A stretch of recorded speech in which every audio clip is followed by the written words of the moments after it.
Λοιπόν, φαίνεται ότι οι κίνδυνοι που προέρχονται από τον κυβερνοχώρο είναι κάτι το οποίο απασχολεί τις επιχειρήσεις και βρίσκεται ψηλά στην ατζέντα τους. Οι λόγοι είναι πολλοί και διάφοροι και θα τους αναλύσουμε στη συνέχεια. Νομίζω ότι ο καθένας από εμάς γνωρίζει ή έχει ακούσει μια επιχείρηση η οποία έχει πέσει θύμα κυβερνοεπίθεσης στο πρόσφατο κιόλας παρελθόν. Ακούστηκαν κάποια στατιστικά στοιχεία, θα μου επιτρέψετε να αναφέρω δύο μόνο ακόμα. Καταρχάς, σύμφωνα με την Chain Analysis, το 2022 πληρώθηκαν $567 εκατομμύρια παγκοσμίως σε λίτρα, ενώ το ποσό το 2023 εκτοξεύθηκε στο 1 δις. Επίσης, εκτιμάται ότι το συνολικό κόστος του κυβερνοεγκλήματος το 2025 θα ανέλθει σε περίπου $10,5 τρισεκατομμύρια. Έτσι, το ποσό αυτό είναι ιδιαίτερα υψηλό και σίγουρα θα απασχολήσει πολλούς στο μέλλον. Κάτι το οποίο κάνει το cyber έτσι ελκυστικό και επικίνδυνο για τους ασφαλισμένους είναι το γεγονός ότι μια επιχείρηση στην Ελλάδα σε σχέση με μια επιχείρηση οπουδήποτε αλλού στον κόσμο έχει τις ίδιες ακριβώς πιθανότητες να πέσει θύμα κυβερνοεπίθεσης. Για παράδειγμα, μπορούμε να πούμε ότι εταιρείες που βρίσκονται στην Ελλάδα γνωρίζουν ότι κινδυνεύουν από το σεισμό. Η Ελλάδα είναι μια σεισμογενής χώρα, αλλά τους κινδύνους που προέρχονται από τον κυβερνοχώρο είναι πολύ δύσκολο να τους προσδιορίσουν. Πώς φτάσαμε στο cyber insurance? Καταρχάς, η ραγδαία αύξηση της τεχνολογίας και μάλιστα η δυσκολία που αντιμετωπίζουν πολλοί στο να την παρακολουθήσουν και να την ακολουθήσουν σε όλες τις εκφάνσεις. Επίσης, το γεγονός ότι όλοι μας, φυσικά πρόσωπα και επιχειρήσεις, είμαστε υπερσυνδεδεμένοι. Έτσι, έχουμε πολύ μεγάλη εξάρτηση από την τεχνολογία και το διαδίκτυο. Παράλληλα, η τεχνολογία διευκόλυνε πολύ την παραβίαση των δεδομένων, καθιστώντας την αναγκαία τη λήψη μέτρων. Όλα αυτά τα γεγονότα σε συνδυασμό με το αυστηρότερο νομικό πλαίσιο έχουν αυξήσει, θα λέγαμε, την όρεξη των εγκληματιών να ασχοληθούν με το ψηφιακό έγκλημα και το έχουν καταστήσει σε μια πιο επικερδή επιχείρηση ακόμα και από το εμπόριο ναρκωτικών. Η νούμερο 1 απειλή, ο πιο μεγάλος πονοκέφαλος για τις επιχειρήσεις, ακούει στο όνομα ransomware. Έτσι, το ransomware είναι ένα κακόβουλο λογισμικό το οποίο κρυπτογραφεί τα δεδομένα και για την αποκρυπτογράφησή τους και για τη μη δημοσιοποίησή τους στο dark web ή σε οποιαδήποτε άλλη σελίδα ζητούνται λίτρα. Βλέπετε και μόνοι σας τα νούμερα τα οποία είναι πολύ σημαντικά. Ιδιαίτερα το πιο συγκλονιστικό από όλα είναι το ότι το 80% των επιχειρήσεων που έχουν αντιμετωπίσει μια επίθεση ransomware στο παρελθόν είναι πολύ πιθανό να αντιμετωπίσουν κάτι αντίστοιχο στο μέλλον. Άρα η πεποίθηση ότι μου συνέβη μια φορά, δεν θα ξαναυπάρξει ο στόχος, καταρρίπτεται. Αυτό είναι το πρόβλημα. Η λύση που προτείνουμε είναι η ασφάλιση έναντι ηλεκτρονικών και διαδικτυακών κινδύνων. Η AAG ασχολείται με το συγκεκριμένο είδος ασφάλισης από το 2012. Έχει σχεδιάσει ένα προϊόν το οποίο είναι κατάλληλα προετοιμασμένο και προσαρμοσμένο σε αυτή την αυξημένη ανάγκη και παρέχει υπηρεσίες όχι μόνο αποζημίωσης, όπως είναι τα υπόλοιπα ασφαλιστικά προϊόντα που γνωρίζουμε, αλλά κυρίως διαχείρισης. Είναι δίπλα στον πελάτη, δίπλα στον ασφαλισμένο όταν το χρειαστεί. Πάμε να δούμε τι ακριβώς καλύπτει. Ένας ασφαλισμένος της AAG, σε περίπτωση που υποπέσει κάτι στην αντίληψή του, λάβει ένα mail από κάποιον που του ζητάει λίτρα και ούτω καθεξής, το πρώτο που έχει να κάνει είναι να τηλεφωνήσει στη hotline της AAG και από εκεί ξεκινάει και ενεργοποιείται όλος ο μηχανισμός διαχείρισης του συμβολέου. Κατευθείαν ορίζονται IT Forensics από την ασφαλιστική εταιρεία, οι οποίοι έχουν στόχο τη διερεύνηση, τη διαπίστωση και την αντιμετώπιση του περιστατικού, ανακτώντας ταυτόχρονα τον έλεγχο των συστημάτων. Στόχος τους είναι να επαναφέρουν τα δεδομένα το ταχύτερο δυνατό και να περιορίσουν τη ζημιά που υφίσταται η ασφαλισμένη εταιρεία. Παράλληλα, διορίζεται ακόμα ένας σύμβουλος, μια δικηγορική εταιρεία, η οποία στα καθήκοντά της έχει να συμβουλεύσει τον ασφαλισμένο στην ενημέρωση της αρμόδιας αρχής, σε περίπτωση που υπάρχει διαρροή προσωπικών δεδομένων, αλλά και τα υποκείμενα των δεδομένων, έτσι, δηλαδή τα φυσικά πρόσωπα των οποίων τα δεδομένα εκλάπησαν. Ένας τρίτος σύμβουλος που ορίζεται έχει ως στόχο την αποκατάσταση της φήμης. Έτσι, όλα αυτά απαιτούν ένα στρατηγικό σχεδιασμό, το πώς θα επικοινωνηθεί στο ευρύ κοινό το περιστατικό και το τι ενέργειες πρέπει να γίνουν προκειμένου να αποκατασταθεί η φήμη της εταιρείας.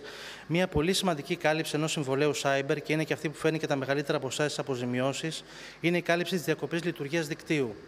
Εδώ τι αποζημιώνουμε? Αποζημιώνουμε το καθαρό κέρδος της επιχείρησης όσο καιρό δεν λειτουργεί, δεν παράγει, είναι εκτός λειτουργίας, άρα χάνει χρήματα. Επίσης, καλύπτουμε τα σταθερά έξοδα συμπεριλαμβανομένης της μισθοδοσίας. Εμείς μπορεί να μην δουλεύουμε, αλλά η μισθοδοσία θα πρέπει να πληρώνεται κανονικά. Και επίσης, καλύπτονται και όλα τα έξοδα εκείνα τα οποία θα κάνει η επιχείρηση στα πλαίσια του μετριασμού μιας ενδεχόμενης επίθεσης. Για παράδειγμα, υπερορίες του προσωπικού. Όλα αυτά και σε περίπτωση που υπάρχει μια διαρροή προσωπικών δεδομένων, ενδέχεται η αρμόδια αρχή προστασίας προσωπικών δεδομένων να επιβάλλει ένα πρόστιμο. Όλοι γνωρίζουμε για το GDPR και για τη διασφάλιση της πληροφορίας και την ευαισθησία που δείχνει ο νομοθέτης σε τέτοιες περιπτώσεις. Ένα τέτοιο πρόστιμο καλύπτεται από ένα ασφαλιστήριο συμβόλαιο cyber, όπως επίσης και τα έξοδα υπεράσπισης στο πλαίσιο της έρευνας της ρυθμιστικής αρχής. Συνεχίζοντας, έχουμε τον εκβιασμό αποκάλυψης δεδομένων.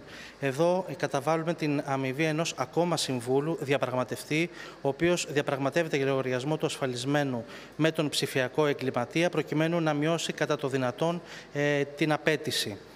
Και αυτό το οποίο επίσης καταβάλουμε είναι τα λίτρα τα οποία ενδεχομένως να αποφασίσει ο ασφαλισμένος να πληρώσει στο hacker. Είτε πρόκειται για περιστατικό ransomware, είτε για οποιοδήποτε άλλο περιστατικό στο οποίο απαιτούνται λίτρα. Υπάρχει κάλυψη ευθύνης, η κάλυψη διαχείρισης απαιτήσεων τρίτων. Εδώ καλύπτονται απαιτήσεις λόγω διαρροής προσωπικών ή και εταιρικών δεδομένων τρίτων. Αξίζει να πούμε ότι οι επιχειρήσεις έχουν στην κατοχή τους πολλών ειδών προσωπικά δεδομένα. Καταρχάς, έχουν υπαλλήλους, ενδεχομένως να διατηρούν κάποιο ομαδικό συμβόλαιο υγείας, που σημαίνει ότι υπάρχει και μια αίτηση ασφάλισης με ιατρικό ιστορικό, το οποίο συμπληρώνεται. Άρα, πάμε και σε ευαίσθητα προσωπικά δεδομένα και τυχόν διαρροή τους συνιστά ευθύνη από αυτόν τον οποίο τα φυλάσσει στα συστήματά του. Επίσης, μπορούν να υπάρξουν οικονομικές απαιτήσεις τρίτων λόγω αστοχίας συστήματος της ασφαλισμένης εταιρείας. Εταιρείες έχουν συνεργασίες με άλλες εταιρείες, αντίστοιχα με προμηθευτές, με πελάτες, και σε περίπτωση οικονομικής απώλειας είναι υποχρεωμένοι να καταβάλουν ένα ποσό αποζημίωσης. Και σε όλα αυτά φυσικά συμπεριλαμβάνεται το ποσό των εξόδων υπεράσπισης. Και τέλος, στη βασική κάλυψη έχουμε την κάλυψη ψηφιακών μέσων, που εδώ καλύπτουμε απαιτήσεις τρίτων που σχετίζονται με δραστηριότητες ψηφιακών μέσων στο διαδίκτυο, παράδειγμα σε περίπτωση δυσφήμισης. Μία δυσφήμιση στο Facebook, για παράδειγμα.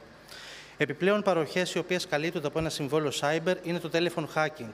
Εδώ το αντικείμενο της κάλυψης είναι το κόστος των τηλεφωνικών χρεώσεων, το οποίο θα υποστεί το κέντρο μιας εταιρείας, και αυτό το αντιλαμβάνεται στο τέλος όταν έρθει ο λογαριασμός από τον σχετικό πάροχο. Συνεχίζοντας, ενώ στη βασική κάλυψη καλύπτουμε τη διακοπή εργασιών των συστημάτων που θα προέλθει από τα συστήματα της ασφαλισμένης εταιρείας, υπάρχει μία ακόμα επέκταση, αυτή του εξωτερικού παρόχου. Εδώ, ως εξωτερικός πάροχος, νοείται η κάθε IT εταιρεία με την οποία ο ασφαλισμένος έχει κάποια σχέση εξάρτησης. Για παράδειγμα, μία IT εταιρεία μπορεί να φτιάχνει την ιστοσελίδα του ασφαλισμένου ή να μεριμνά για τα backup.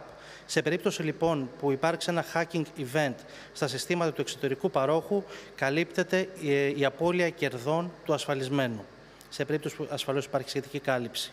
Και τέλος είναι η αστοχία συστήματος. Πάλι καλύπτουμε τη διακοπή εργασιών, αλλά όχι από εξωγενή παράγοντα, όπως είναι το hacking event, αλλά από κάποιο λάθος ή παράληψη ενός υπαλλήλου της εταιρείας. Για παράδειγμα, μπορεί να κάνει κάποιο update, να ρίξει το δίκτυο και να χάνουμε κέρδη για κάποιες ώρες. Αυτό είναι το αντικείμενο της κάλυψης. Πού απευθύνεται? Απευθύνεται σε μία πληθώρα επιχειρήσεων, κυρίως εγώ πιστεύω σε όλες τις εταιρείες οι οποίες έχουν τεχνολογικά συστήματα. Ποια εταιρεία δεν έχει κάποια σχέση με το διαδίκτυο, ποια εταιρεία δεν έχει κάποια ιστοσελίδα ή δεν έχει στα αρχεία της δεδομένα προσωπικού. Εταιρείες που θεωρούνται υψηλού κινδύνου είναι μεταποιητικές βιομηχανίες. Θα πει κάποιος γιατί. Οι μεταποιητικές βιομηχανίες δεν έχουν τόσα προσωπικά εταιρικά δεδομένα. Όμως εδώ έχουν διακοπή λειτουργίας δικτύου. Οι γραμμές παραγωγής συνήθως είναι συνδεδεμένες με το ίντερνετ και αν κάποιος τις χακάρει, τότε σταματάει απλά η επιχείρηση να παράγει. Και βλέπουμε πώς ένα περιστατικό μπορεί να ενεργοποιήσει όλες τις καλύψεις. Αν έχουμε ένα περιστατικό ransomware, θα χρειαστούμε συμβούλους, θα χρειαστούμε ενδεχομένως λίτρα, θα έχουμε απαιτήσεις τρίτων, θα έχουμε διακοπή εργασιών και Όλα αυτά μπορεί να είναι καταστροφικά για μια επιχείρηση. Έχουμε δει επιχειρήσεις οι οποίες ήταν ανασφάλιστες και απροστάτευτες να κλείνουν από ένα τέτοιο περιστατικό. Φυσικά το λιανεμπόριο, έτσι, γιατί έχουμε POS, έχουμε χρήση χρεωστικών ή πιστωτικών καρτών, έχουμε ταμιακές μηχανές που μπορούν να τις χακάρουν και ο ασφαλισμένος δεν μπορεί να κόψει μια απόδειξη, και φυσικά εταιρείες που δραστηριοποιούνται στον τομέα της υγείας είναι εξαιρετικά υψηλού κινδύνου, ακριβώς για την ευαισθησία των προσωπικών δεδομένων που διατηρούν στα αρχεία τους. Αντίστοιχα, οι δικηγορικές εταιρείες και σχολεία ανήκουν σε κατηγορίες πολύ υψηλού κινδύνου. Σας ευχαριστώ πολύ.